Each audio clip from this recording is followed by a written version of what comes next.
रानी चींटी। यहाँ बस, यहाँ बस मालिक। और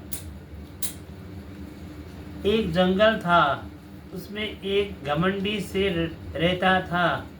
शेर को अपने बल पर बहुत घमंड था। वो सभी को अपने से छोटा समझता था। एक दिन उसने घोषणा करवाई कि सभी लोग उसे आकर प्रणाम करें। अगले दिन एक एक करके सभी जानवर शेर महाराज को प्रणाम करने आए। शेर ने इधर उधर देखा और बोला, अरे चींटियाँ नहीं आई अभी तक? खरगोश अपनी आदत के अनुसार बोला, महाराज वे तो हमेशा देर से ही आती है। लोमड़ी बोली, जल्दी पहुंचना उनकी बस की बात नहीं है। वो सुनकर सभी जानवर हंस पड़े। शेर लाल पीला हो गया। तब तक रानी चींटी अपनी सेना के साथ वहां आ गई। शेर बोला, कभी तो समय से आया करो, हमेशा देर से ही आती हो। रानी चींटी बोली, महाराज रास्ते में बारिश का पानी भरा हुआ था, इसलिए हमें आने से थोड़ी सी देर हो गई। अब शेर का गुस्सा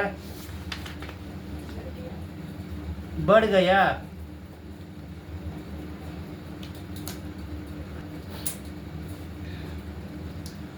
उसने आओ देखा ना ताओ बोला, एक तो देर से आती हो, ऊपर से मेरे सामने जवाब देती हो। चुप हो जाओ, वरना अभी जान से मार डालूंगा। रानी चींटी ये सब देखकर परेशान हो गई। वो सोचने लगी कि क्या करे। तभी उसे एक उपाय सूझा। वो तुरंत अपने मित्र कनक खजूरे के पास गए और धीरे से उसके कान में जाकर कुछ कहा। दोनों ने एक योजना बनाई और मन मन मुस्कुराने लगे। उधर शेर भोजन करके विश्राम करने लगा। कुछ ही देर में उसे नींद आ गई।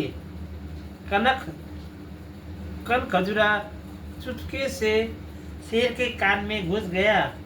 उसने शेर के कान में जोर से काटा। तब तो शेर परेशान हो गया और दर्द से तड़प उठा।